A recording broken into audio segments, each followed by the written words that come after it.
الحمدللہ رب العالمین والصلاة والسلام علی سید الانبیاء والمرسلین وعلی آلہ واصحابہ وازواجہ اجمعین الی یوم الدین۔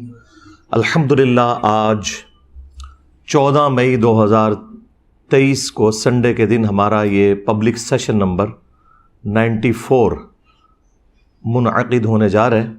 آپ کے یہ ریئل ٹائم سوالات پرچیوں کی شکل میں میرے پاس آ چکے ہیں، انشاءاللہ انہیں بھی ہم بعد میں ڈسکس کرتے ہیں۔ پہلے ایک کرنٹ افیئر کے طور پر سنڈے والے دن ہم کوئی نہ کوئی اسپیشل ٹاپک ضرور ڈسکس کرتے ہیں۔ اسی کانٹیکسٹ میں میں نے سوچا کہ اس ویک آپ کو پتہ ہے 3-4 دن پہلے میں نے ایک پوسٹ لگوائی تھی اپنے یوٹیوب کے چینل کے تھرو، حرمت والے رشتوں کے اعتبار سے جو ایک اس کی کورالری کے طور پر چیز تھی، اس پہ میرا رجوع آیا تھا۔ تو اسی سے مجھے پھر کلک ہوا کہ آج تک پچھلے آلموسٹ 15 سالوں میں جن جن مواقع کے اوپر میں نے عقائد اور نظریات کے اعتبار سے یا فقہی احکام و مسائل کے اعتبار سے رجوع کیا ہے، اسے ہم ایک جگہ جمع کر دیں۔ ایک تو وہ رجوع ہیں جو احادیث کی صحت کے اعتبار سے ہوتے ہیں، اس سے ایز سچ کوئی فرق نہیں پڑتا کیونکہ اوورآل ڈاکٹرن وہی رہتی ہے۔ ڈاکٹرن کی سپورٹ میں کوئی روایت پیش کی، اس کی صحت میں اختلاف ہے، اس سے اوورآل جو ڈاکٹرن قرآن اور سنت سے ثابت ہے اس میں کوئی فرق نہیں پڑتا۔ البتہ اگر کوئی ڈاکٹرن کھڑی اسی حدیث کے اوپر ہے اور وہ حدیث اصول محدثین پر میجورٹی کے نزدیک صحیح نہیں ہے تو پھر اس پہ بات ہو سکتی ہے، اور اللہ کے فضل سے اس طرح کی تو کوئی چیز نہیں ہوتی۔ مثال کے طور پر آج سے آلموسٹ 10 سال پہلے میں نے حیات النبی صلی اللہ علیہ وآلہ وسلم سے متعلق مسئلہ نمبر 5 ریکارڈ کروایا تھا، بڑا تفصیلی 2 گھنٹے کا۔ اس میں میں نے ایک حدیث بیان کی تھی اور اس کی صحت کے اعتبار سے میں نے بتایا تھا کہ یہ اصول محدثین کے اوپر ضعیف ہے، لیکن اس وقت بھی میں نے بتایا تھا کہ اس کے اندر جو عقیدہ ڈسکس ہوا ہے وہ بالکل درست ہے، کیونکہ جو لوگ اس حدیث کو ضعیف سمجھتے ہیں ان کے نزدیک بھی جو حیات النبی کا عقیدہ ہے صلی اللہ علیہ وآلہ وسلم، یعنی قبر مبارک میں رسول اللہ صلی اللہ علیہ وآلہ وسلم آخرت کی زندگی کے ساتھ زندہ ہیں، جو اس دنیا کی زندگی سے مختلف ہے، کیونکہ دنیا کی زندگی میں آکسیجن چاہیے، کھانا پینا ہے، ٹوائلٹ ہے۔ آخرت کی زندگی ان تمام چیزوں سے آزاد ہے۔ یعنی اس میں جس طریقے سے ہمارے بریلوی مکتب کے لوگ یا دیوبند کے لوگوں نے غلو کیا اور المحند علی المفند میں انہوں نے لکھا کہ ہم رسول اللہ کی مبارک زندگی کو قبر اطہر کے اندر دنیا کی سی مانتے ہیں، تو میں نے اس کے اوپر گرفت کی تھی۔ لیکن آپ کا جسم مبارک بالکل صحیح سلامت ہے۔ آج بھی اگر قبر مبارک کھودی جائے تو اللہ کے محبوب صلی اللہ علیہ وآلہ وسلم اسی حالت میں لیٹے ہوئے ہوں گے جس حالت میں آپ کو دفنایا گیا تھا۔ تو اس کی سپورٹ میں ایک حدیث ہے جس کے اوپر شیخ زبیر لزئی صاحب نے ذوف کا حکم لگایا تھا، اور وہ مرتے دم تک اس بات کے اوپر قائم رہے۔ مشکات المصابیح کے اندر بھی انہوں نے اس کے اوپر ضعیف ہونے کا حکم لگایا، لیکن انصاف کیا کہ انہوں نے فٹ نوٹ پہ لکھ دیا کہ جمہور محدثین اور محدثین کی ایک کثیر تعداد نے اس حدیث کو صحیح کہا ہے، یہ انہوں نے فٹ نوٹ پہ لکھ دیا۔ اور اس پر ترا یہ کہ انہوں نے جو الگ سے ایک کتاب فضل الصلاۃ علی النبی کا جب ترجمہ اور اس کی شرح لکھی تو اس میں انہوں نے اس روایت کو پھر سے ضعیف لکھا، لیکن ساتھ ہی بتایا کہ یہ جو عقیدہ ہے نا کہ قبر اطہر میں رسول اللہ کا جسم مبارک صلی اللہ علیہ وآلہ وسلم بالکل سلامت ہے، تو یہ عقیدہ درست ہے۔ اور اس کی سپورٹ میں انہوں نے المصنف ابن ابی شیبہ سے سیدنا عمر فاروق رضی اللہ تعالیٰ عنہ کا قول پیش کیا کہ جب حضرت دانیال علیہ السلام کا تابوت نکلا پرشین امپائر گرنے کے بعد، تستر شہر جب فتح کیا صحابہ کرام نے علیہم رضوان، تو انہوں نے ایک خط حضرت عمر کو لکھا تو اس کے جواب میں حضرت عمر نے لکھا کہ یہ حضرت دانیال علیہ السلام کا جسم اطہر ہے، اور انبیاء کے جسموں کو نہ آگ کھاتی ہے، نہ مٹی کھاتی ہے، نہ کوئی درندہ کھاتا ہے۔ یہ 3 جملے اس میں انہوں نے لکھے، جو اس بات کا ثبوت ہے کہ صحابہ کرام کا یہی عقیدہ تھا۔ اب یہ وہ روایت ہے جس روایت کو وہ لوگ بھی صحیح سمجھتے ہیں جو سنن ابی داؤد کی اس روایت کو ضعیف کہتے ہیں۔ ان اللہ حرم علی الارض ان تأکل اجساد الانبیاء، بے شک اللہ تعالیٰ نے حرام کیا ہے انبیاء کے حق میں کہ مٹی ان کے جسموں کو کھائے۔ اس روایت کو میرے علم کی حد تک 2 ہی محدثین ہیں جنہوں نے ضعیف کہا، ایک امام بخاری ہیں اور دوسرے ہمارے استاد شیخ زبیر لیزئی صاحب ہیں۔ اور وہ شیخ زبیر صاحب کو بھی وہی دھوکہ لگا جو امام بخاری کو لگا، ظاہر انسان تھے۔ اس میں ایک راوی ہے جس کا نام ہے عبد الرحمن بن یزید بن جابر۔ امام بخاری اور شیخ زبیر صاحب کا موقف ہے کہ یہ عبد الرحمن بن یزید بن تمیم ہے۔ اب دیکھیں، وہ ان کے نام، ان کے باپوں کے نام تو سیم ہے، دادوں کے نام میں فرق ہے۔ اگر یہ دادے کا نام جابر ہے پھر تو وہ ثقہ اور صدوق راوی ہے، جو کہ ہمارا موقف ہے اور جمہور محدثین کا، جو شیخ زبیر صاحب نے خود فٹ نوٹ پہ بھی لکھا مشکات المصابیح کی تحکیم کے دوران کہ ایک کثیر جماعت نے اس حدیث کو صحیح کہا ہے۔ اور دوسری طرف امام بخاری کہتے ہیں کہ یہ عبد الرحمن بن یزید بن جابر نہیں بلکہ عبد الرحمن بن یزید بن تمیم ہے، اور یہ انہیں ایک مغالطہ لگا جس کی وجہ سے انہوں نے اس روایت کے اوپر ضعف کا حکم لگایا۔ لیکن عقیدہ وہ بھی یہی مانتے تھے، بلکہ وہ تو ایک سٹیپ آگے ہیں۔ صحیح بخاری میں انہوں نے ایک روایت لی ہے کہ حضرت عمر فاروق رضی اللہ تعالیٰ عنہ کی وفات کے آلموسٹ 65 سال کے بعد، 60+ ایئرز کے بعد، حجر عائشہ کی جب دیوار گری ولید بن عبد الملک کے دور میں تو ایک پاؤں ظاہر ہو گیا، لوگ پریشان ہوئے۔ پھر عروہ ابن زبیر کو بلایا گیا جو سیدہ عائشہ کے بھانجے تھے، ان کے محرم تھے اور اکثر جاتے تھے حجر عائشہ میں۔ تو انہوں نے جب قبروں کی لوکیشن دیکھی تو انہوں نے کہا کہ یہ حضرت عمر کا پاؤں ہے، یہ رسول اللہ کا پاؤں نہیں ہے صلی اللہ علیہ وآلہ وسلم، کیونکہ لوگ پریشان ہو گئے کہ شاید یہ رسول اللہ کا پاؤں مبارک ہے۔ پھر وہ حضرت عمر کا پاؤں اندر کر کے دوبارہ سے اسے دفنا دیا گیا۔ اب یہ امام بخاری صحیح بخاری میں لے کر آئے ہیں، یعنی وہ یہ بتانا چاہ رہے ہیں کہ انبیاء کا پروٹوکول تو ہے ہی ہے، لیکن اگر اللہ چاہے تو غیر نبی کے لیے بھی یہ پروٹوکول کر سکتا ہے کہ اس کے جسم کو محفوظ رکھے۔ لیکن یہ جسم کا محفوظ ہونا کسی کی ولایت کے لیے اکلوتی دلیل نہیں ہے۔ اگر جسم محفوظ بھی نہ رہے تو اس کا کوئی مطلب نہیں ہے کہ کوئی یہ رزلٹ نکالے کہ کوئی شخص مردود ہے۔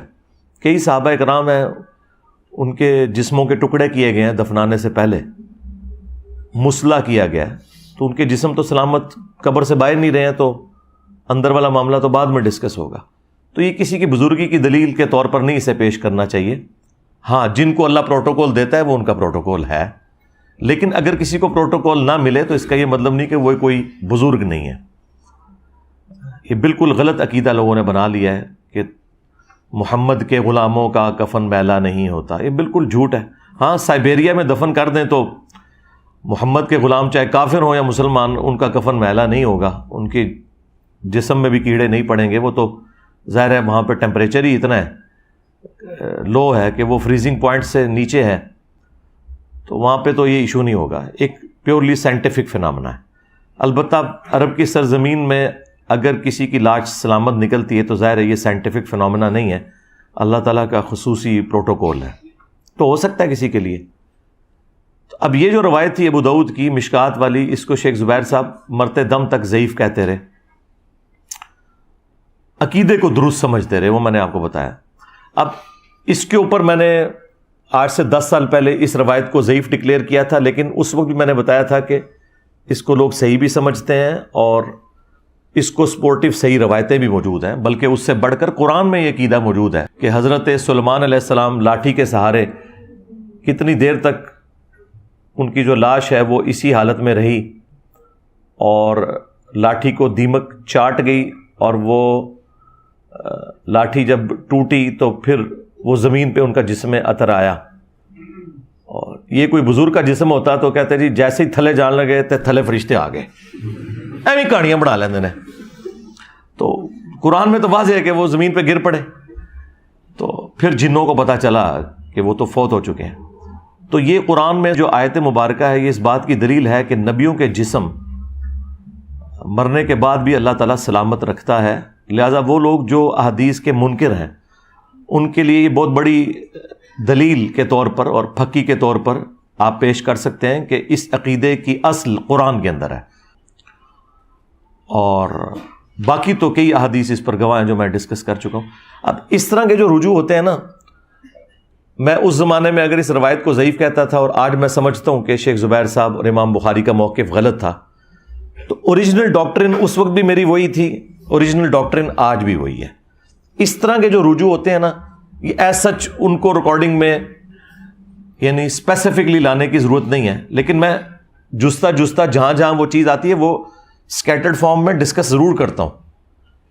میں آج کی ریکارڈنگ کے حوالے سے بات کر رہا ہوں کہ اس میں اب میں اس طرح کی چیزیں اگر ڈسکس کروں تو شاید 2 گھنٹے لگ جائیں۔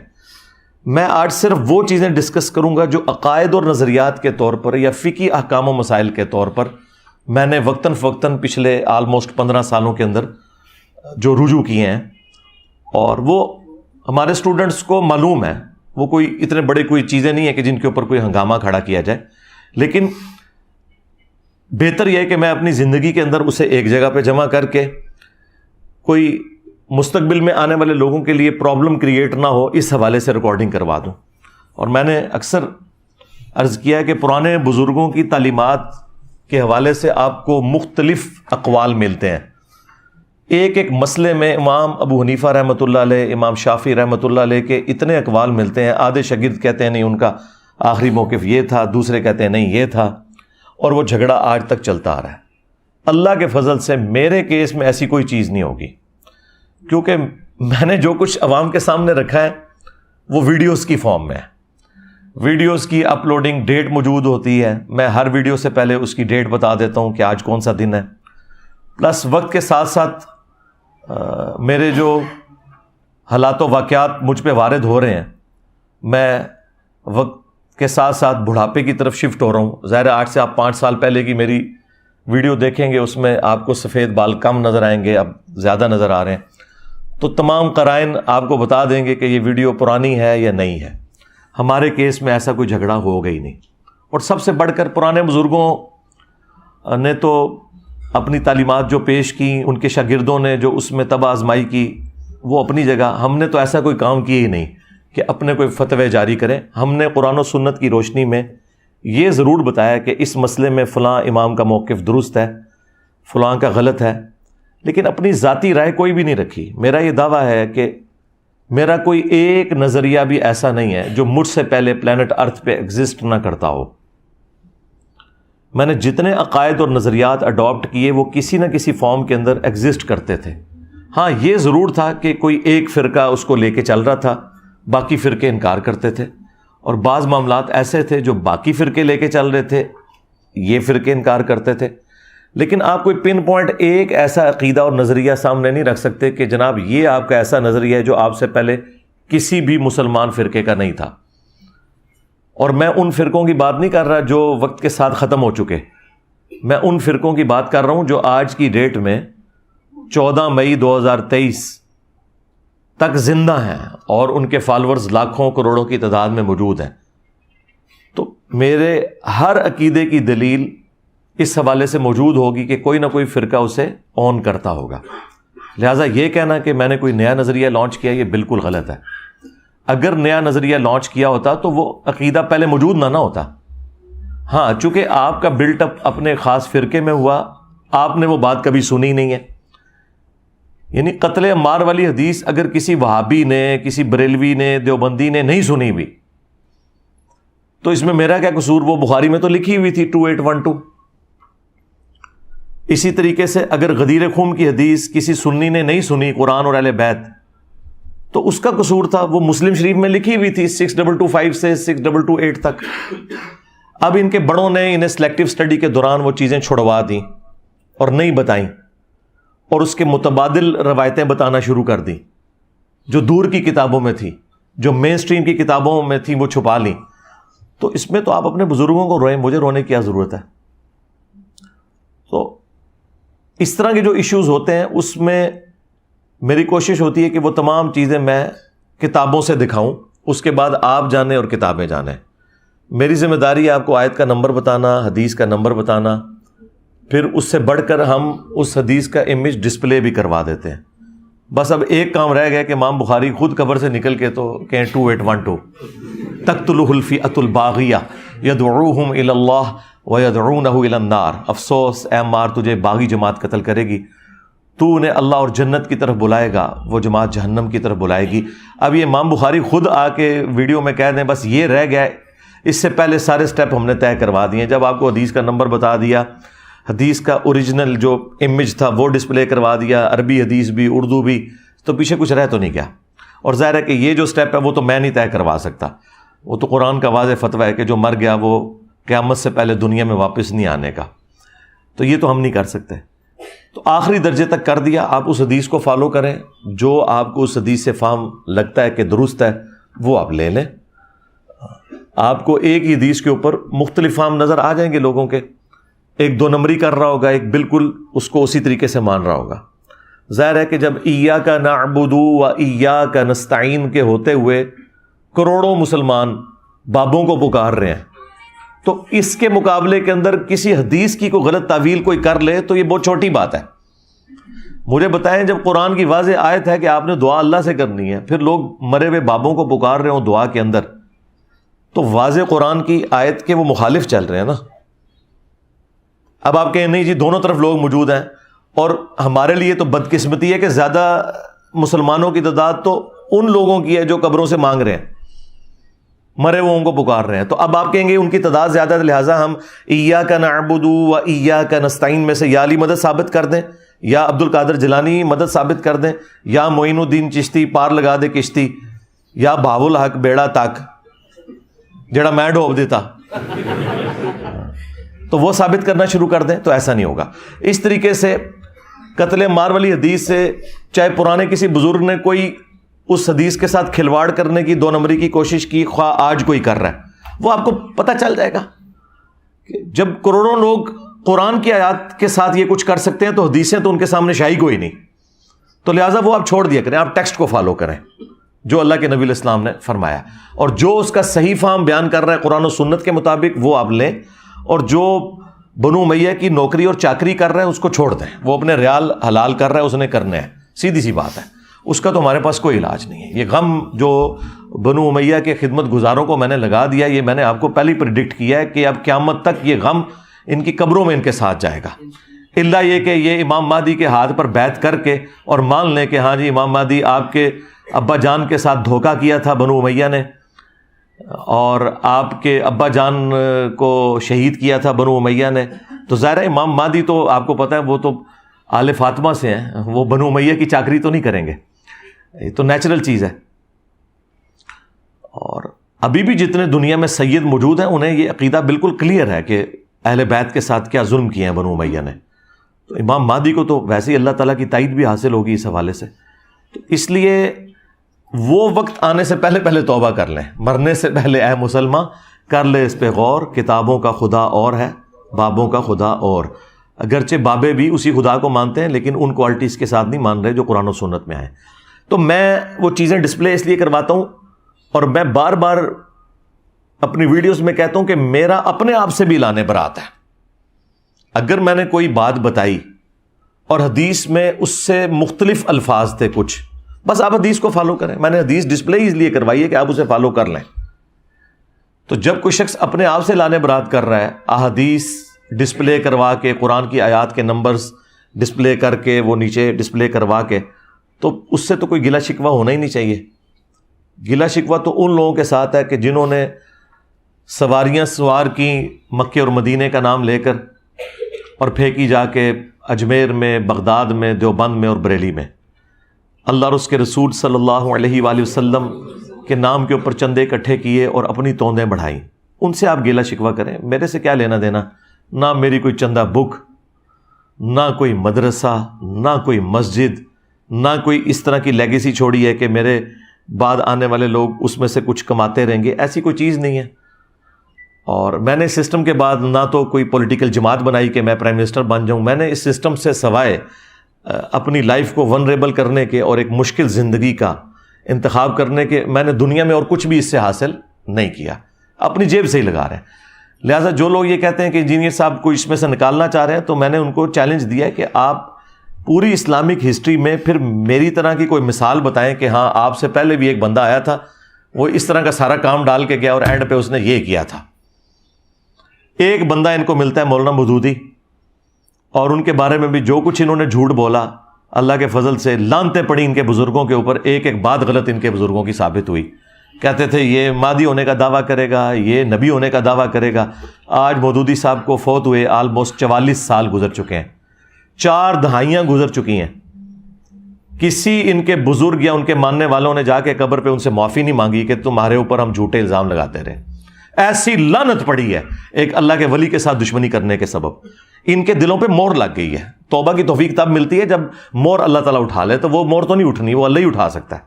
تو یہ جو لعنت انہوں نے کمائی وہ ان کی قبر تک ان کے ساتھ جانی ہے. میرے ساتھ بھی جو کچھ کر رہے ہیں مجھے تو اس سے کوئی فرق نہیں پڑنا. میں تو رسول اللہ کے قدموں میں پہنچ جاؤں گا انشاءاللہ صلی اللہ علیہ وآلہ وسلم. لیکن جو ان کے ساتھ اللہ نے میرے ذریعے کروانا تھا وہ تو کروا دیا.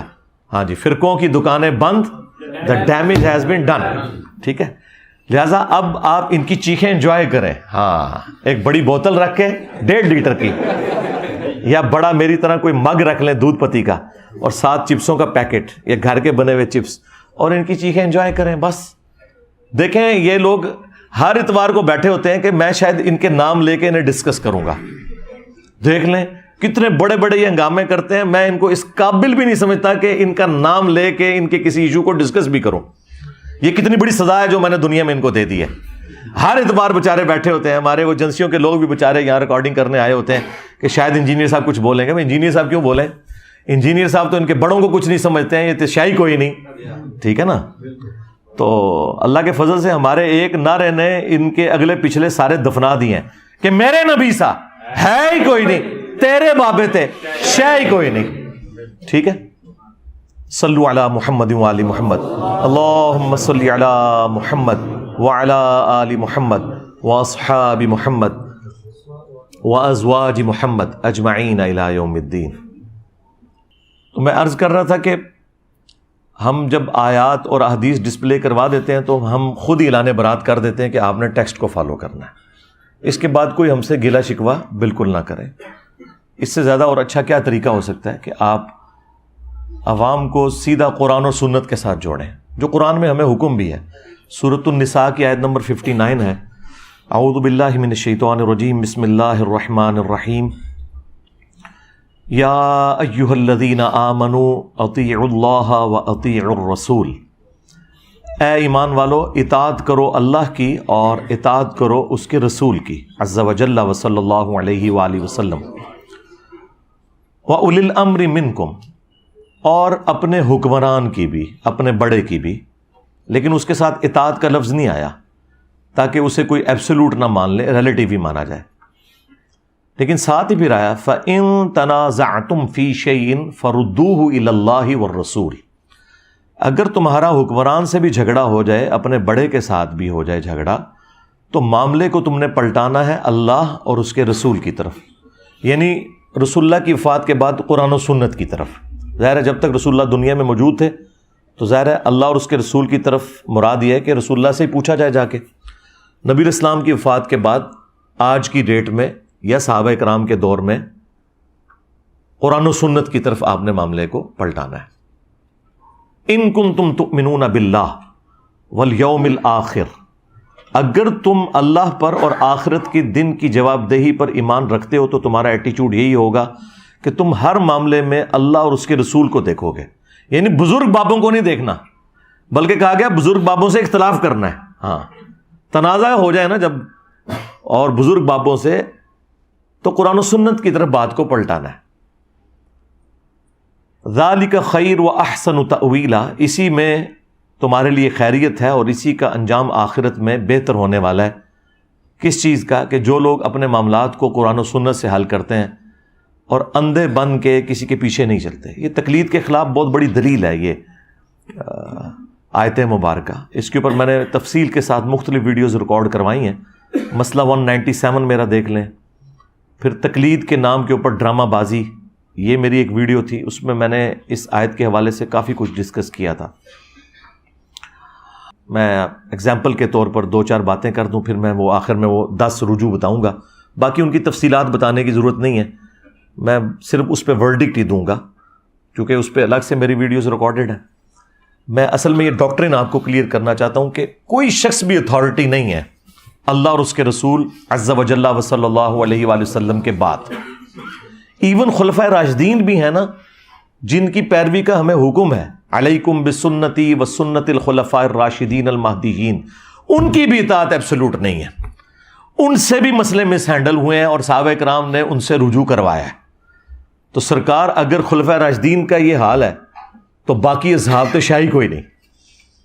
یعنی جن کے پیچھے اللہ کے رسول کھڑے ہوئے ہیں اور فرما رہے ہیں کہ میرے بعد تم بہت اختلاف دیکھو گے، دین میں نئی نئی بدعتوں سے بچنا اور میری سنت اور میرے ہدایت یافتہ خلفائے راشدین کی سنت کو داڑھوں سے مضبوطی سے پکڑ لینا. جن کے پیچھے رسول اللہ کھڑے ہوئے ہیں ان کے بارے میں بھی قرآن و سنت میں کئی چیزیں ہمیں ملتی ہیں اس حوالے سے کہ انہوں نے قرآن و سنت کی روشنی میں اپنے معاملات سے رجوع کیا. احادیث میں اس طرح کے بہت واقعات موجود ہیں. اسی میں سے میں سیمپل کے طور پر ایک بڑے ہارڈ لائنر خلیفہ راشد سیدنا عمر فاروق رضی اللہ تعالیٰ عنہ، جو اپنی مینجمنٹ میں بھی سٹرونگ تھے، علم کے اعتبار سے بھی سٹرونگ تھے، ڈیسیژن میکنگ کے اوپر بھی سٹرونگ تھے، اور ان کا روب اور دبدبا بھی تھا اپنی رعایا کے اوپر. ان کی مینجمنٹ کوئی ڈھیلی نہیں تھی. ان کی مثال بخاری اور مسلم میں آئی ہے. یہ ویسے تو ایک ہی مثال کافی ہے ان لوگوں کے لیے جنہوں نے اپنے بزرگ بابوں کو خدا کا درجہ دیا ہوا ہے. بخاری مسلم دونوں میں حدیث ہے، سیدنا عمر فاروق رضی اللہ تعالیٰ عنہ مسجد نبوی میں تشریف لائے تو انہوں نے دیکھا کہ حضرت حسان ابن ثابت اور حضرت ابو ہریرہ آمنے سامنے بیٹھے ہیں اور حضرت حسان انہیں نعتیہ اشعار سنا رہے ہیں مسجد میں بیٹھ کے. تو سیدنا عمر نے انہیں تیکھی نظروں سے دیکھا، زبان سے کچھ نہیں بولا. خلیفہ راشد بھی ہیں، روب بھی ہے، اور دیکھ رہے اس شخص کی طرف ہیں جو شاعر ہے، جو بےچارے ول میں بھی بڑے کمزور ہوتے ہیں، بالکل ممی ڈیڈی ہوتے ہیں، آپ کو پتا ہے جو شاعر لوگ ہوتے ہیں ان میں کوئی سختی. اور حضرت حسان کے بارے میں اگر آپ دیکھیں تو کسی میدان جنگ میں بھی یہ سامنے نہیں جا سکے، شاعر ٹائپ تھے، ان کی ذرا مزاج ہی کچھ اور تھا. ان سے زیادہ تو صحابیات جو ہیں وہ میدان جنگ میں پرفارم کرتی تھی. اچھا، لیکن یہاں دیکھیں کیسی دلیری ان کے اندر آئی ہے. صرف دیکھا ہے حضرت عمر نے، اور ان کا عمر اس طرح نہ دیکھ میری طرف، تجھ سے بہتر شخص مسجد میں ہوتا تھا، میں انہیں بھی نعتیہ اشعار سناتا تھا، محمد رسول اللہ صلی اللہ علیہ وآلہ وسلم. اب حضرت عمر تو ایک دفعہ ہل گئے نا کہ یار یہ بندہ کون سا بول رہا ہے. انہوں نے کہا کہ اپنا گواہ لے کر آؤ. انہوں نے آگے سے نہیں کہا علیکم بسنتی و سنت الخلفاء الراشدین المہدیین. ان کو پتا تھا کہ جناب جب رسول اللہ کی بات آ گئی تو پھر میں تے شاہی کوئی نہیں. سرکار ایڈی میں تمہیں گل دسی ہے نا، شاہی کوئی نہیں، یہ ہر جگہ فٹ ہوتا جائے. تو حضرت حسان نے کہا کہ اے امیر المومنین، یہ حضرت ابو ہریرہ بیٹھے ہیں، ان سے پوچھیں. تو حضرت ابو ہریرہ نے کہا کہ میں گواہی دیتا ہوں کہ نبی صلی اللہ علیہ وآلہ وسلم نہ صرف نعتیہ اشعار سنا کرتے تھے بلکہ آپ دعا فرمایا کرتے تھے، اے اللہ روح قدس کے ذریعے حسان کی مدد فرما جس طرح تو نے عیسیٰ ابن مریم کی مدد کی تھی. وَأَيَّدْنَاهُ بِرُوحِ الْقُدُسِ جو سورۃ البقرہ میں آیا. تو حضرت عمر خاموش ہو کے وہاں سے چلے گئے، یعنی یہ خاموشی میں ان کا رجوع تھا. اب اس ایک واقعے سے کتنے رزلٹ نکلتے ہیں؟ نمبر 1، خلیفہ راشد جس کی پیروی کا حکم ہے نا، وہ بھی اگر قرآن و سنت کے خلاف بات کرے تو آپ نے اس سے بھی اختلاف کرنا ہے. نمبر 2، خلیفہ راشد حضرت عمر جیسا ہو کہ بھی جب وہ دلیل سنتا ہے حدیث کی تو وہ سرنڈر کر جاتا ہے اپنے غلط فتوے سے. نمبر 3، حضرت عمر جیسا ذہین شخص نبی الاسلام کا قریبی ساتھی، اس پہ بھی کچھ احادیث ایسی تھیں جو نہیں پہنچ سکی، تو سرکار پھر ابو حنیفہ، مالک، شافعی، اعمہ میں نمبر تھے، شاہی کوئی نہیں، رحمہم اللہ اجمعین۔ اچھا، اب یہ میرا جملہ کاٹیں گے اور کہیں گے وہ انجینئر صاحب اپنے مقابلے میں کہہ رہے ہیں شاہ کوئی نہیں۔ یہ کاٹا کریں، اس طرح کیا کریں، کیونکہ آپ کے اس طرح کے چھوٹے چھوٹے کلپ کاٹنے کی برکت سے ہی تو اتنی رونق لگ گئی دنیا میں۔ ہاں، لوگوں نے کیا ہے، ایک کیڑا پاگل ہے جو اس ماڈرن دور میں اس طرح بزرگوں کو چیلنج کرتا پھر رہا ہے، تو انہیں پتہ چلتا ہے بھئی وہ بزرگوں کی تعلیمات ہی تو آگے لے کے چل رہا ہے۔ ہاں، ان کے بزرگوں کی نہیں، جو قرآن و سنت کے خدمت گزار بزرگ تھے ان کی تعلیمات، کیونکہ سارے ائمہ نے ہمیں یہی سکھایا کہ ہماری کوئی بات بھی قرآن و سنت کے خلاف ہو اسے دیوار پہ دے مارو۔ یہ چاروں ائمہ کے اقوال شاہ ولی اللہ دہلوی نے حجت اللہ البالغہ میں باقاعدہ نقل کی ہیں، اور امام مالک نے تو کمال فرمایا کہ اس صاحب قبر صلی اللہ علیہ وآلہ وسلم کے سوا کوئی ایسا شخص نہیں کہ جس کی ہر بات مقبول ہو اور کوئی بات مردود نہ ہو، اور اس پلانٹ ارتھ پہ اس صاحب قبر صلی اللہ علیہ وآلہ وسلم کے سوا کوئی ایسا شخص نہیں کہ جس سے اختلاف نہ کیا جا سکے سوائے رسول اللہ کے صلی اللہ علیہ وآلہ وسلم۔ تو بس یہ کتابوں میں لکھی رہ گئی، اور ہم اس لیے مطعون ٹھہرے ان کی نظر میں کہ ہم نے وہ پبلک کو بتا دی۔ یہ تو چاہتے تھے کہ ابھی بھی پردہ پڑا رہے، تو وہ دیکھیں حضرت عمر فاروق رضی اللہ تعالیٰ عنہ نے فوراً رجوع کیا، انہوں نے نہیں کہا کہ مجھ سے ایسی کوئی حدیث چھپی رہ سکتی ہے۔ اور ایک اور رزلٹ چوتھا یہ نکلا کہ حضرت عمر حضرت ابو ہریرہ کو ثقہ اور صدوق مانتے تھے، جس طرح بعض غالی شیعہ رافضیوں نے یہ کہا کہ حضرت عمر نے حضرت ابو ہریرہ پر پابندی لگا دی تھی حدیثیں بیان کرنے کے اعتبار سے، تو ان کا بھی رد ہو گیا کہ حضرت عمر حضرت ابو ہریرہ کو ثقہ اور صدوق راوی مانتے تھے، ان کی گواہی قبول کی ہے انہوں نے۔ تو یہ کتنے سارے مدنی رزلٹس، مدنی پھول ملے اس ایک واقعے سے۔ ایک اور واقعہ سنیں، بخاری مسلم دونوں میں ہے وہ۔ یہ ابو ہریرہ جو حدیث کی فیلڈ کے امام ہیں، سب سے زیادہ حدیث جس بندے سے روایت ہے، جو امیر المومنین حضرت عمر کو بھی حدیثیں بتا رہے ہیں جو حدیثیں انہیں نہیں پتا، ان کے ساتھ بھی مس ہیپننگ ہو گئی، بخاری مسلم دونوں میں ہے۔ یہ 30 سال تک یہ فتویٰ دیتے تھے، حضور کی وفات کے بعد 30 سال تک یہ کہتے تھے۔ یہ 30 ایئرز میں نے اس لیے نکالے ہیں کہ یہ خلافت راشدہ کے بعد کا واقعہ ہے، کیونکہ مروان بن حکم جب مدینے کا گورنر بنا تو وہ حضرت معاویہ رضی اللہ تعالیٰ عنہ کا دور تھا، اس زمانے میں آ کے حضرت ابو ہریرہ نے توبہ کی اپنے اس غلط فتوے سے، تو یہ 30 سال ایٹ لیسٹ بنتے ہیں خلافت راشدہ کے، آپ وہ 30 سال کر لیں، 30 سے کم نہیں بنتے، زیادہ ہی بنتے ہیں۔ تو حضرت ابو ہریرہ یہ فتویٰ دیتے تھے کہ جس شخص کے اوپر غسل فرض ہے نا، وہ روزہ نہیں رکھ سکتا جب تک کہ اپنا غسل اتار نہ لے۔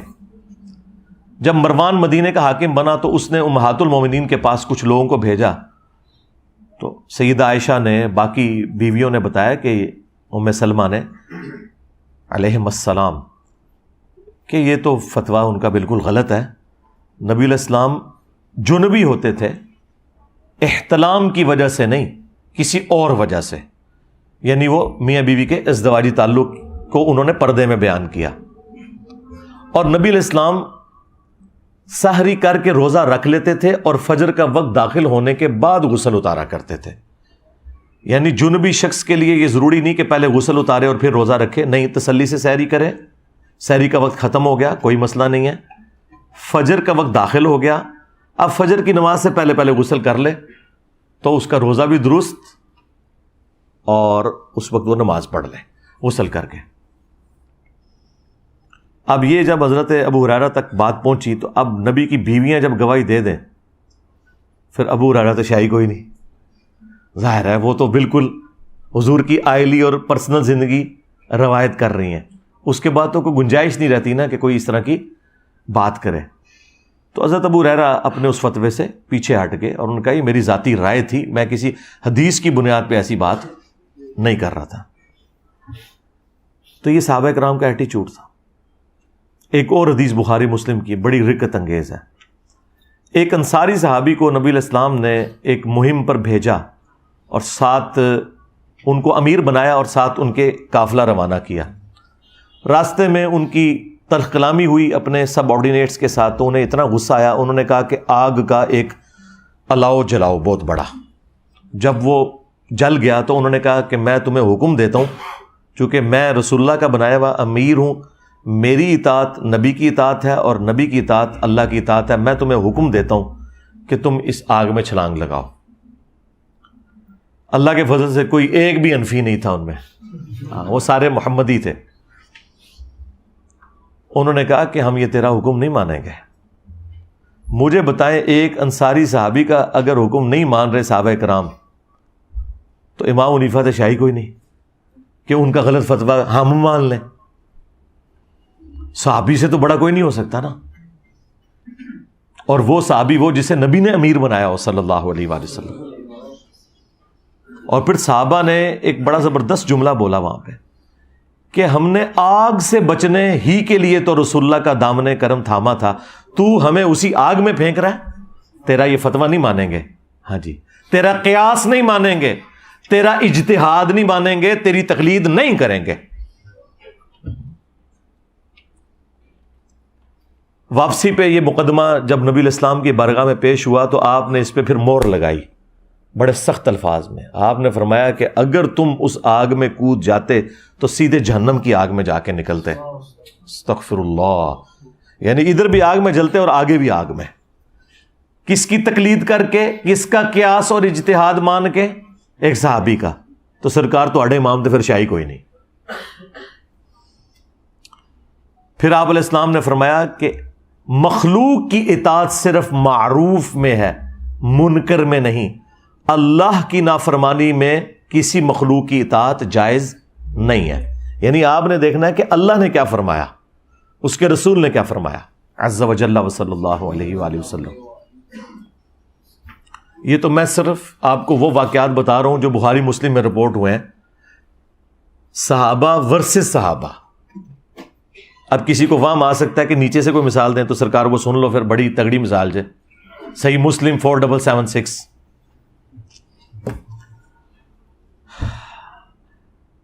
عبداللہ بن عمر بن عاص خانہ کعبہ کی دیوار کے ساتھ ٹیگ لگائے بیٹھے ہیں اور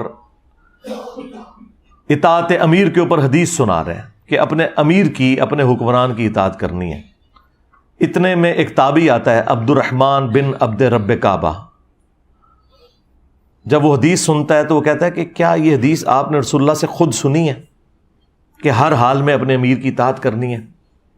تو انہوں نے کہا ہاں، میرے کانوں نے سنی، میری آنکھوں نے رسول اللہ کو دیکھا، میرے دل نے حضور کی بات یاد کی کہ اطاعت امیر کرنی ہے. تو انہوں نے کہا اگر یہی بات ہے تو آپ کے چچا کا لڑکا معاویہ ابن ابی سفیان رضی اللہ تعالی عنہما، ہم تو احترام سے ہی نام لیں گے، وہ تو ہمیں حکم دیتے ہیں کہ ہم لوگوں کو ناحق قتل کریں اور لوگوں کا مال حرام طریقے سے ہڑپ کریں. سرکار یہ کوئی تاریخی روایت نہیں ہے، یہ صحیح مسلم 4776 نمبر حدیث ہے. اب یہ اتنی سخت بات تھی اور اب عبداللہ ابن عمر بن عاص تھوڑی دیر کے لیے خاموش ہو گئے کہ اب میں اس کو کیا جواب دوں، یہ بیچارہ انجینئر کی ویڈیو سے متاثر ہے انورٹڈ کاماز میں. تو انہوں نے سر اٹھایا اور وہی بات کی جو انجینئر صاحب آپ سے کر رہے ہیں اتنی دیر سے. انہوں نے کہا کہ معاویہ کی اطاعت کرو صرف ان کاموں میں جس میں اللہ کے حکم کے مطابق تمہیں چلائے، اور جس میں وہ اللہ کی حکم عدولی کرے تم اس کی نافرمانی کرو. اچھا، اس میں ایک بڑی مزے کی بات ہے، اس تابعی نے اس صحابی سے بحث کرتے ہوئے نا قرآن کی آیت کوٹ کی، سورہ النساء آیت نمبر 29، کہ آپ کے چچا زاد معاویہ جو ہمارے حکمران ہیں وہ تو ہمیں حرام خوری اور قتل ناحق کا حکم دے رہے ہیں، جبکہ اللہ ہمیں قرآن میں کہہ رہا ہے کہ ایک دوسرے کا مال حرام طریقے سے مت ہڑپ کرو اور ایک دوسرے کو مت قتل کرو. اب ہم اللہ کی بات مانیں یا اپنے حکمران کی؟ یعنی اس سے یہ ثابت ہوا کہ ایک غیر صحابی بھی صحابی سے اختلاف کر سکتا ہے قرآن و سنت کی روشنی میں. تو سرکار پھر باقی تو شاہی کوئی نہیں. اور پھر حضرت عبداللہ بن عمر بن عاص نے جواباً اس کو یہ نہیں کہا کہ تو تابعی ہو کے صحابی سے اختلاف کر رہا ہے، مشاجرات صحابہ مت ڈسکس کرو. ٹھیک ہے، کوئی ایسی بات نہیں. اس زمانے میں یہ کہانیاں نہیں ہوتی تھی، اس وقت علمی گفتگو ہوتی تھی. اور اس سے بڑھ کر انہوں نے اس کی تائید کی کہ اگرچہ میں تمہیں اطاعت امیر کی بات کر رہا ہوں، لیکن اس کا مطلب یہ نہیں کہ امیر حرام خوری کروائے، امیر ناحق قتل کروائے اور تب بھی تو نے امیر کے پیچھے چلنا ہے۔ یہ چیز انڈرسٹوڈ ہے کہ آپ نے بات ماننی ہے قرآن و سنت کے دائرے کے اندر، اور اگر کوئی قرآن و سنت کے خلاف چلاتا ہے آپ نے اس کی بات نہیں ماننی، سمپل۔ اچھا، یہ ساری کی ساری باتیں میں اپنے لیے بھی بیان کر رہا ہوں۔ اگر میں کوئی بات قرآن و سنت کے مطابق کروں آپ لے لیں، اور اگر میں قرآن و سنت کے مطابق کوئی بات نہ کروں تو آپ چھوڑ دیں۔ لیکن اس کی بنیاد کے اوپر آدھے میرے کلپ کاٹ کے مجھے گستاخ رسول ڈکلیئر کرنا، گستاخ صحابہ کہنا، گستاخ اہل بیت کہنا، گستاخ اولیاء کہنا، بجائے علمی اختلاف کرنے کے، اور خود یہ فرقے ایک دوسرے کو کافر کہتے ہیں، اس کے باوجود آپ دیکھ رہے ہیں کہ آپ نے اپنی زندگی میں وہ اتحاد امت دیکھا ہے کہ جو شاید آنے والی نسلوں میں بھی ممکن نہ ہوتا، کہ اہل حدیث جو ہیں وہ بریلویوں کو سپورٹ کر رہے ہیں میرے خلاف، اور کیا چاہیے آپ کو؟ حالانکہ وہ یہ مانتے ہیں کہ انجینئر صاحب کی توحید جو ہے وہ بریلویوں سے کیا ہے، اہل حدیث سے بھی بہتر ہے، اور پہلے وہ کہتے تھے کہ توحید اصل چیز ہے، لیکن اب انہوں نے کہا نہیں، ماموں اصل چیز ہے۔ ہاں تو اللہ دے بندے ہو، پوری امت دا بیڑا غرق بھی ماموں دا دفاع کردے ہو جاتا، تسی بھی اپنا پورا فرقہ ڈبو لے آ جائے ماموں پیچھے، پھر بھی تسی جسٹیفائی نہیں کر سکتے ان کی غلط ایکٹیویٹیز کو۔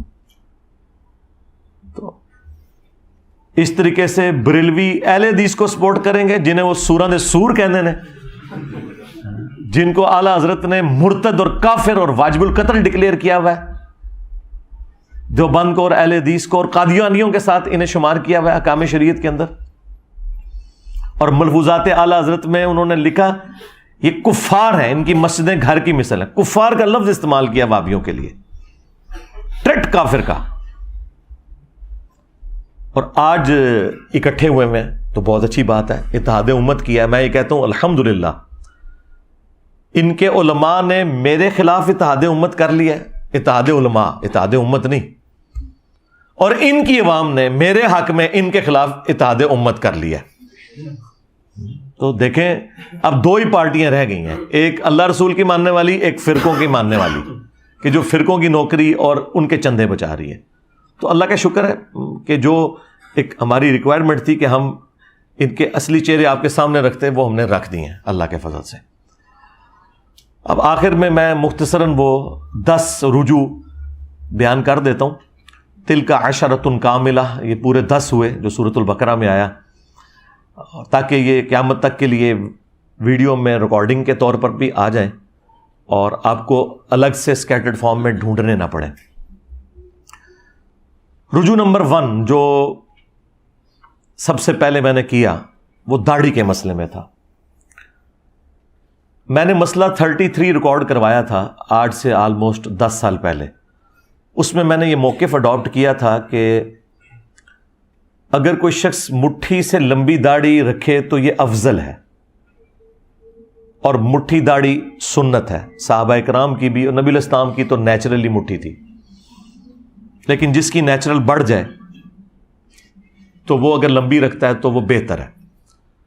پھر اللہ تعالیٰ نے شرح صدر کیا اور میں نے اس کے اوپر اپنا رجوع ریکارڈ کروایا کہ نہیں، جو شخص یہ سمجھتا ہے کہ نبی علیہ السلام کی داڑھی مٹھی سے بڑی نہیں، نحر سے، اس وجہ سے وہ اپنی داڑھی مٹھی کے بعد کاٹتا ہے، جس طرح کے صحابہ کرام کاٹتے تھے، عبداللہ ابن عمر، عبداللہ ابن عباس اور حضرت ابو ہریرہ رضی اللہ عنہم اجمعین۔ تو اس شخص کے لیے مٹھی کے بعد داڑھی کاٹنا افضل ہے۔ اور جو شخص یہ سمجھتا ہے کہ چونکہ نبی علیہ السلام کی ہے ہی نیچرل مٹھی تھی، میری نیچرل جتنی بھی ہوگی میں اتنی ہی رکھوں گا اور کاٹوں گا نہیں، تو وہ اس کے لیے تو افضل ہو سکتی ہے، اوورآل اسے افضل نہیں کہہ سکتے۔ جس طرح میں نے داڑھی کبھی نہیں کاٹی، ضرورت ہی نہیں پڑی، مٹھی سے زیادہ کئی بال ہیں میرے، تو میری نیچرل اتنی ہے۔ تو یہ میرا پہلا رجوع تھا جو میں نے داڑھی کے مسئلے میں اعلانیہ کیا، الحمدللہ۔ رجوع نمبر 2 وہ جہری نمازوں میں قرات کا ایشو تھا، وہ بھی آلموسٹ 10 سال پہلے میرا مسئلہ نمبر 84 ریکارڈ ہوا تھا، فاتحہ خلف الامام سے متعلق۔ اس وقت بھی میں نے راستہ چھوڑا تھا میں نے کہا تھا کہ جو لوگ یہ سمجھتے ہیں نا کہ جب امام بلند آواز سے قرات کر رہا ہے اور پیچھے مقتدی کا سن لینا کافی ہے، ہم ان کی نماز کو بھی غلط نہیں کہتے، لیکن ہم امام کے پیچھے جہری نمازوں میں بھی قرات کریں گے، خواہ وہ وقفے نہ دیتا ہو تب بھی۔ اس سے پھر میں نے رجوع کیا کہ نہیں، جب وہ وقفے دے گا، جس طرح میں تو دیتا ہوں الحمدللہ، میں تو تینوں جہری نمازوں میں پچھلے آلموسٹ 7-8 سال سے امامت کروا رہا ہوں، میرے پیچھے سارے پڑھتے ہیں، ہم تو قیام اللیل میں بھی وقفہ دیتے ہیں سورہ فاتحہ کا۔ لیکن اگر کوئی جہری نمازوں میں وقفہ امام نہیں دے رہا تو آپ کا سن لینا کافی ہے۔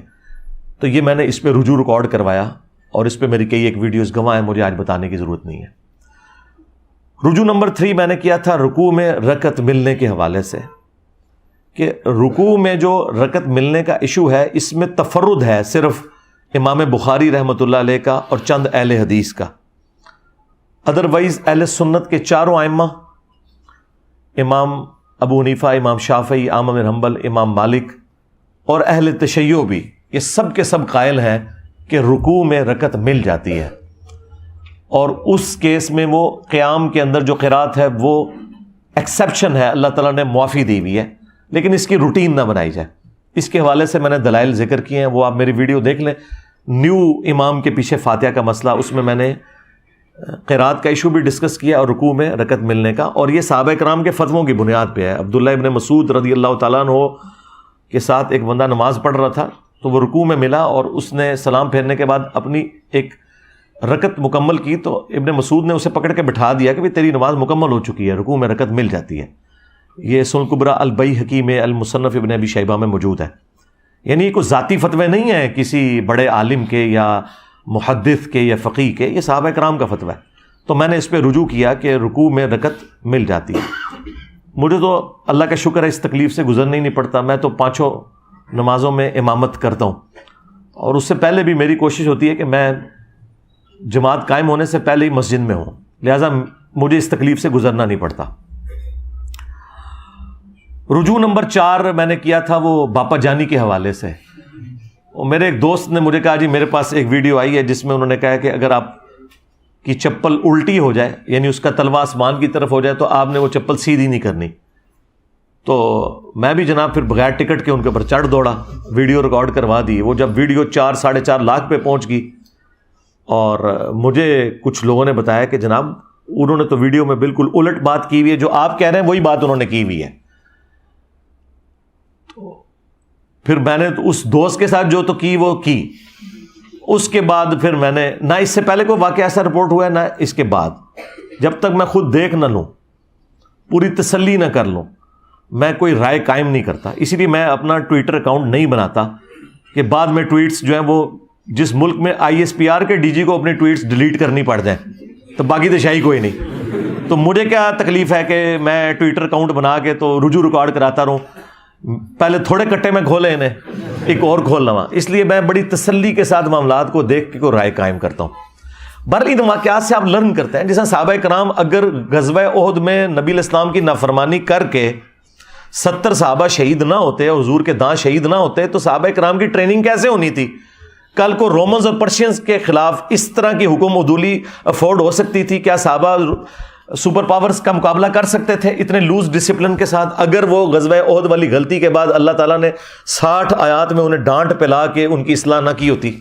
تو ان واقعات سے آپ لرن کرتے ہیں، یہ اللہ کی ہمیشہ سنت رہی ہے۔ پھر میں نے اس کے اوپر وہ ویڈیو بھی ڈیلیٹ کروائی، اس پہ رجوع بھی ریکارڈ کروایا اور معذرت کی میں نے۔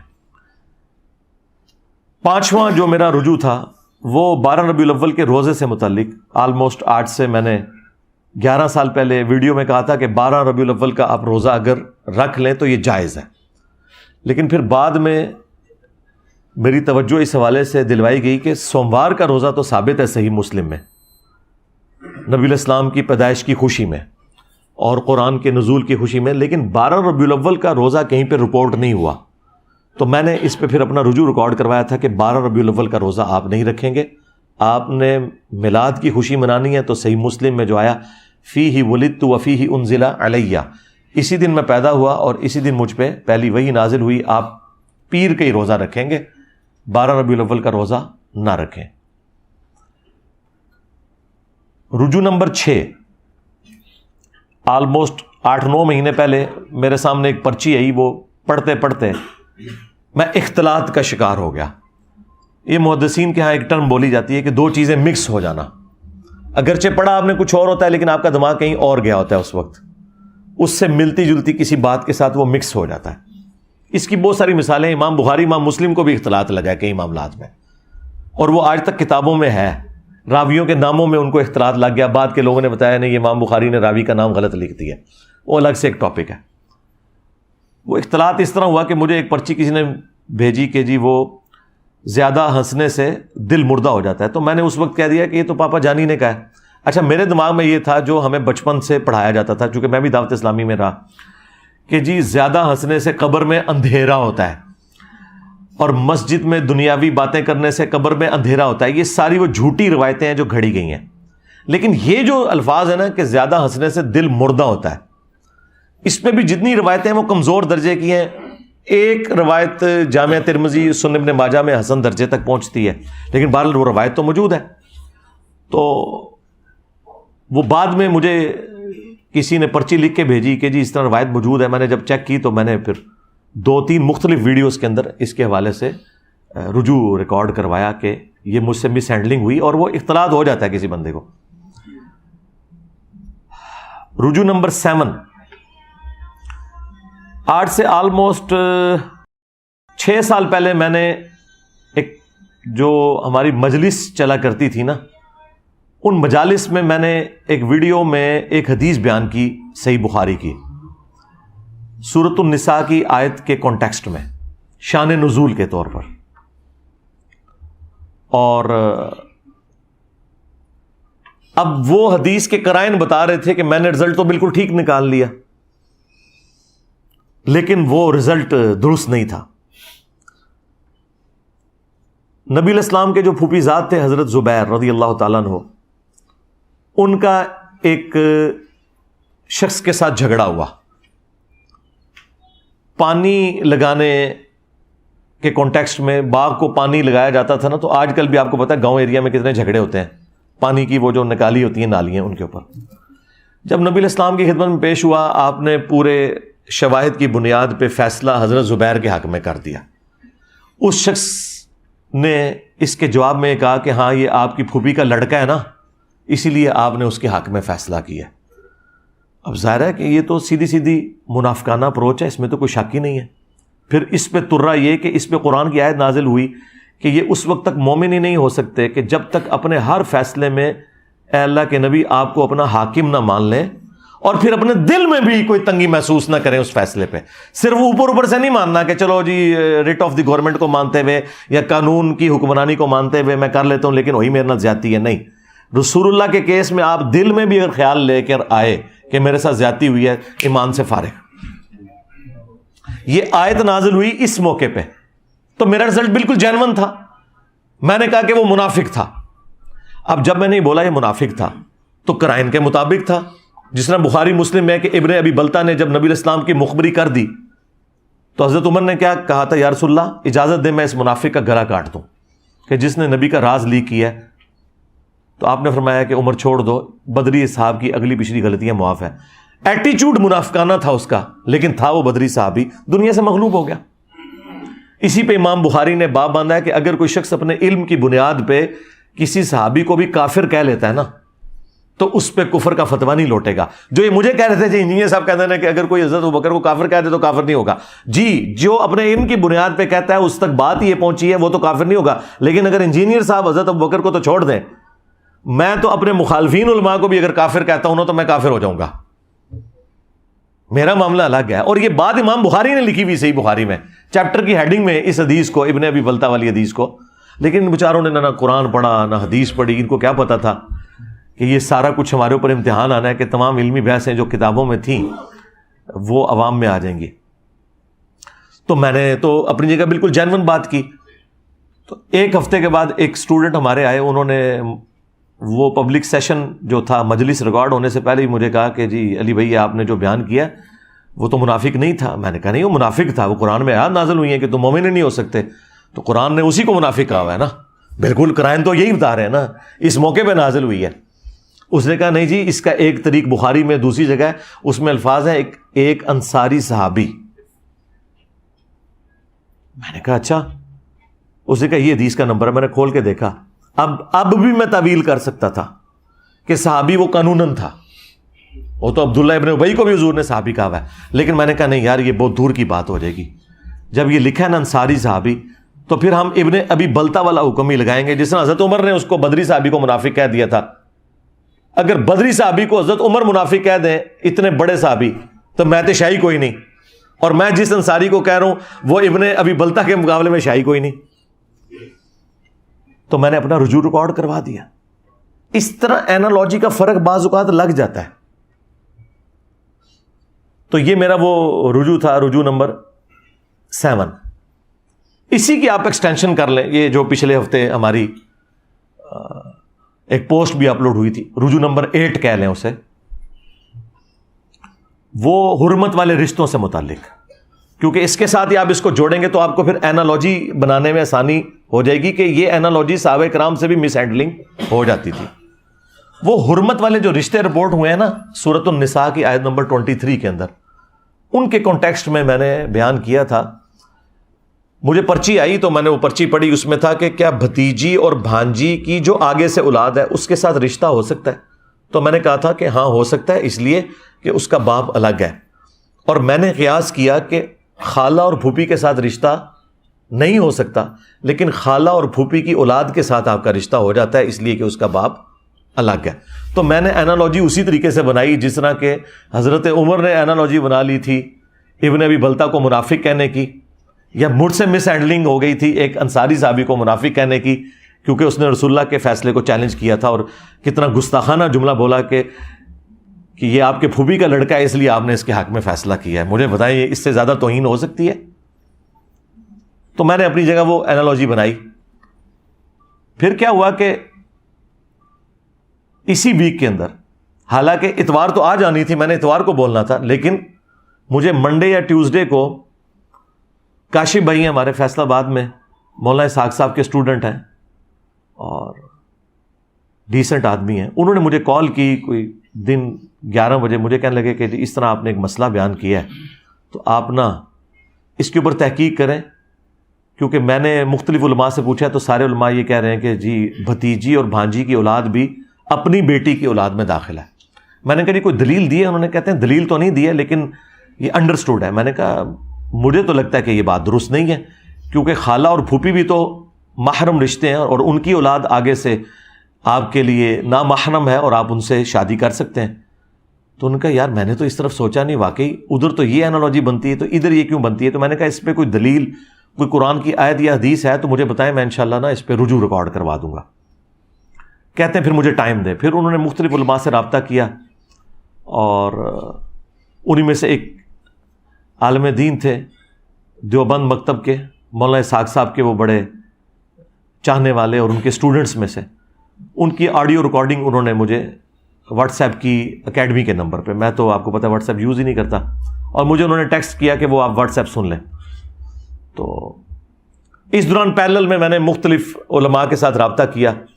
کسی عالم نے بھی مجھے کوئی آیت حدیث پیش نہیں کی، کیونکہ اس طرف کسی کا پہلے دھیان اس طرح گیا نہیں ہوا تھا. ساروں نے کہا جی ہمیں ٹائم دیں. میں نے کہا ٹائم لیں. پھر میں نے مکتبۃ الشاملہ میں خود سرچ کیا، میں نے تفسیر ابن کثیر کھولی اور بڑی تفسیریں کھولی، کسی میں یہ ٹاپک ڈسکس ہی نہیں ہوا تھا. میں نے کہا یار یہ اتنی حیران کن بات ہے، اس کو ڈسکس تو کریں ہاں یا نہ. میں دور دراز کی تفسیر میں نا مجھے یہ ملا، بعض لوگوں نے آگے لکھ دیا کہ بھتیجی اور بھانجی کی جو اولاد ہے نا وہ بھی بھتیجی اور بھانجی کے حکم میں ہی داخل ہوگی، اور ساتھ لکھا ہوا اس پر اجماع ہے. یعنی قرآن و سنت کی دلیل نہیں ہے، یہ نسل در نسل مسلمانوں نے اجماع سے اس آیت کی تفسیر یہی سمجھی ہے.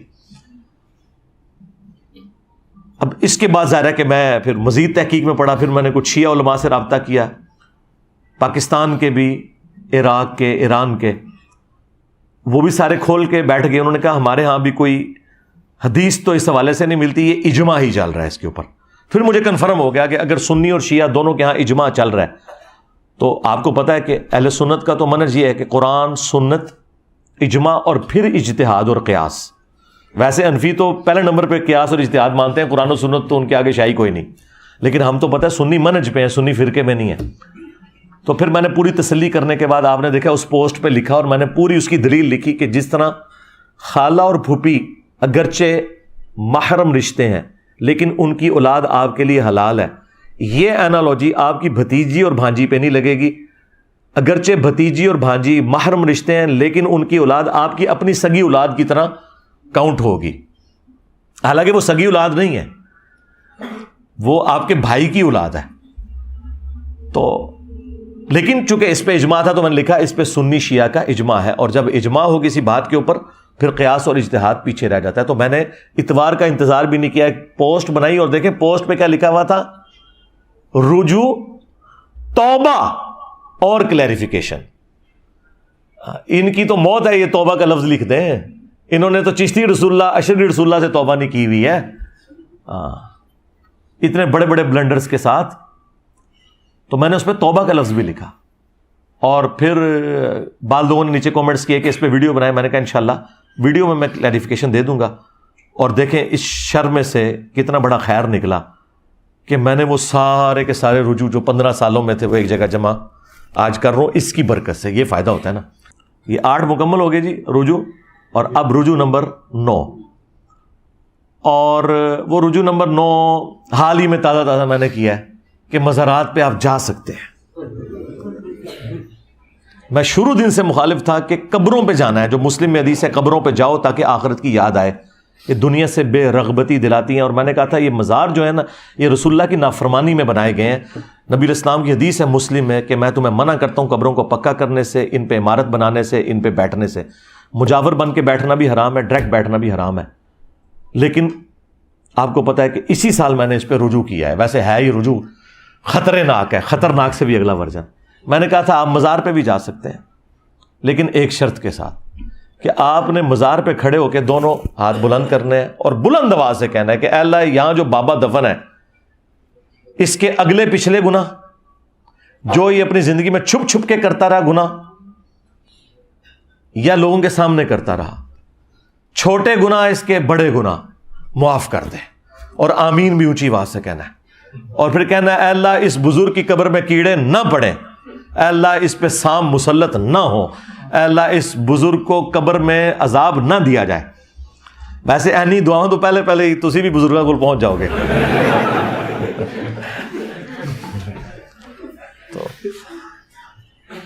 تو ظاہر ہے یہ تو پھر نہ جانے والی بات ہوئی نا۔ تو اس شرط کے ساتھ میں نے کہا تھا کیونکہ آپ وہاں اعلان حق بلند کرنے کے لیے جا رہے ہوں گے تو آپ جائیں، ویسے قبرستان روزانہ جائیں، لیکن مزارات تو اڈے بنے ہوئے ہیں شرک کے، اڈے بنے ہوئے ہیں رسول اللہ کی نافرمانی کے عز و جل و صلی اللہ علیہ وآلہ وسلم، تو وہاں جانے کی کوئی گنجائش نہیں۔ اگر جانا ہے تو تبلیغ کے لیے آپ جا سکتے ہیں، جس طرح نبی الاسلام بھی مشرکین عرب کے خیموں میں توحید کی دعوت دیتے تھے حج کے موقع کے اوپر، تو وہ آپ جا سکتے ہیں۔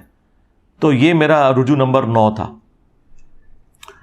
اور رجوع نمبر 10 جو میں نے بڑی مشکل سے کیا، جو میرے لیے بڑی تکلیف دہ چیز تھی، لیکن بہرحال ظاہر ہے کہ جب بہت زیادہ اختلاف کھڑا ہوتا ہے تو پھر آپ کو اس کے اوپر رجوع کرنا پڑتا ہے۔ وہ آلموسٹ 8 سے 4 سال پہلے میں نے یا 3 سال پہلے کیا، اور وہ تھا حضرت معاویہ رضی اللہ تعالیٰ عنہ کی غلطی کو اجتہادی غلطی کہنا۔ اس سے میں نے رجوع کیا کہ ان کی غلطی اجتہادی نہیں تھی بلکہ وہ جان بوجھ کر تھی، اور احادیث اور آیات اسی پر گواہ ہیں کہ ان کی غلطی کو کسی صورت اجتہادی نہیں کہا جا سکتا۔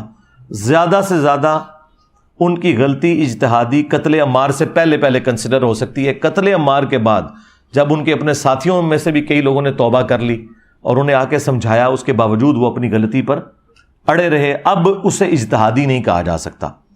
اور اس پہ میرا تفرد نہیں ہے، جو آج ٹھیکیدار بنے ہوئے نا سنیت کے، ان کے بڑے بابوں نے یہ لکھا ہوا ہے، اور یہ کتنے منافق ہیں عملاً کہ ان بابوں کا نام بغیر وضو کے نہیں لیتے اور میرا نام بغیر لانتوں کے نہیں لیتے۔ تو جڑیں بڑھو نہ انہیں بابے نو پڑھو اور کہو کہ او رافضی سن، وہ اگر رافضی ہیں تو ان کی اپنی سنیت فارغ ہو جائے گی۔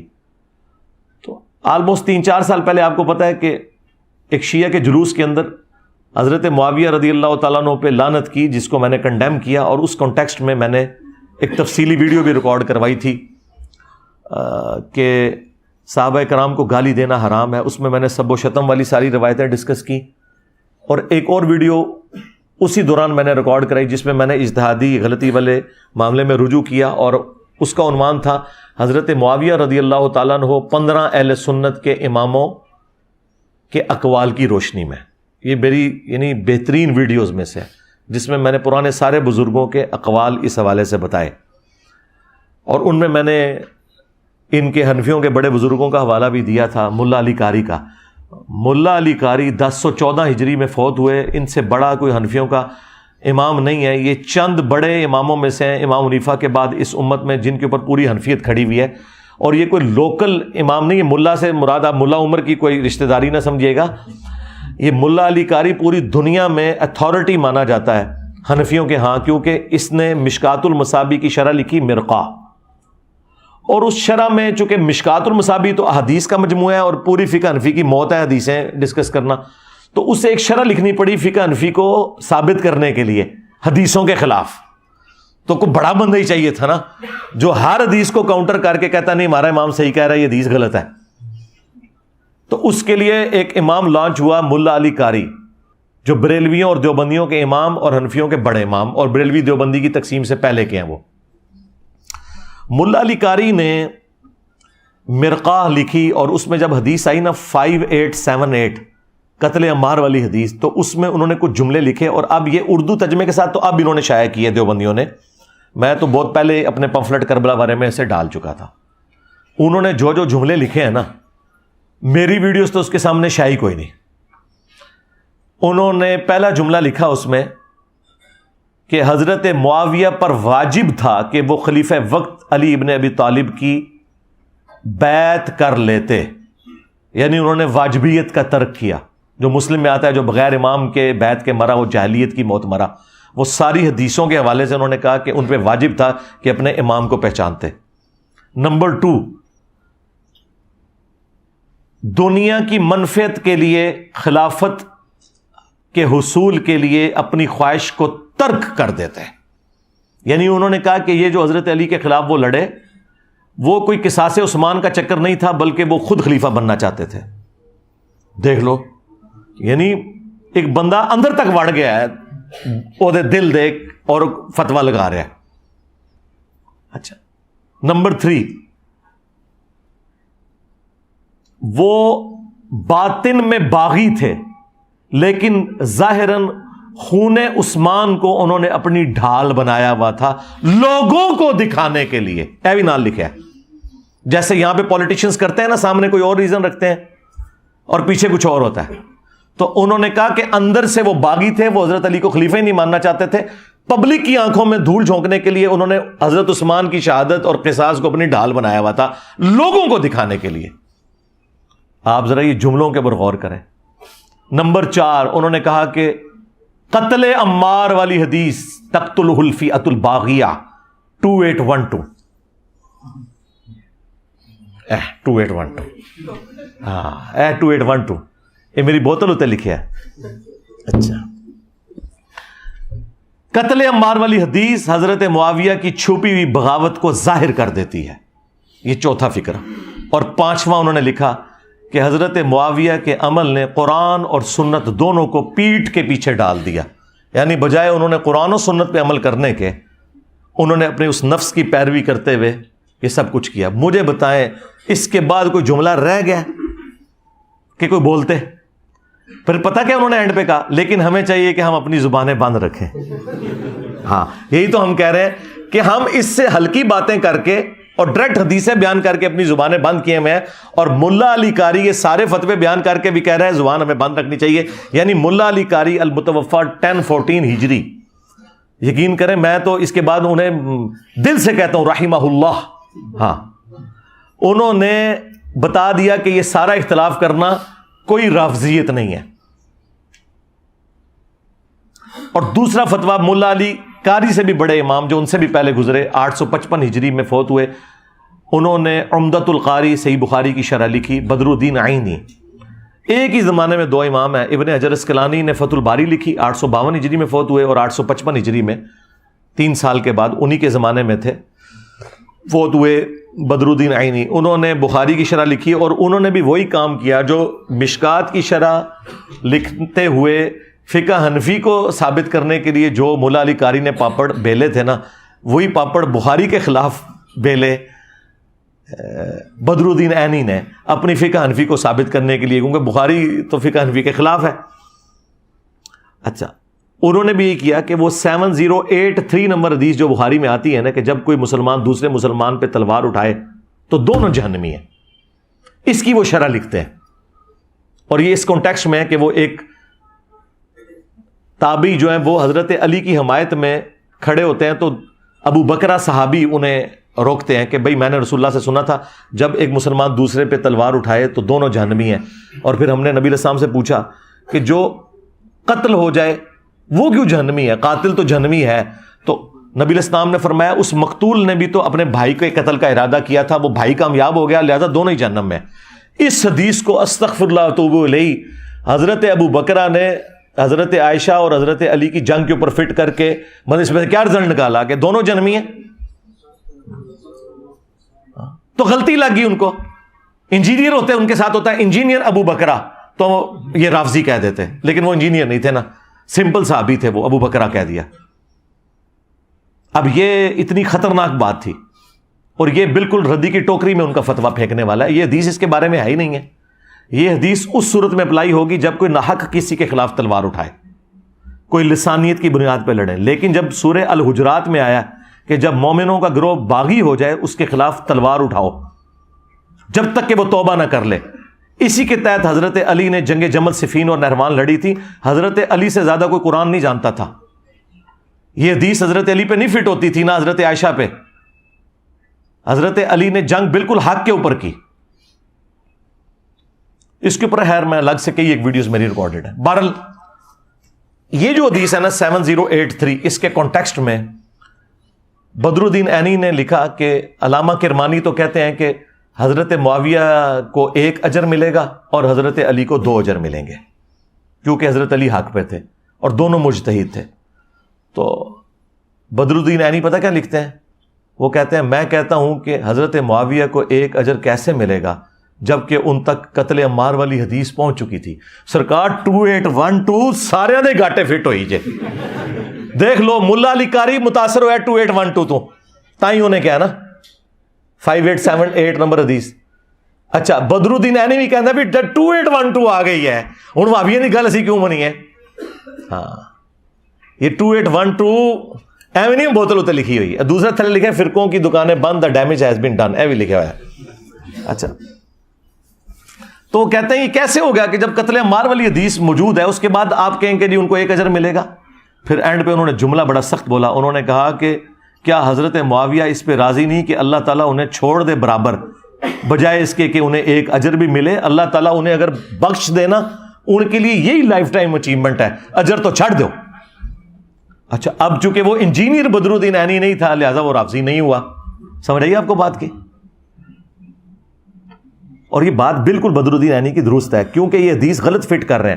بخاری مسلم میں حدیث ہے اگر حکمران وقت اجتہاد کرے، صحیح اجتہاد کرے تو 2 اجر ہیں، غلط اجتہاد کرے تو 1 اجر۔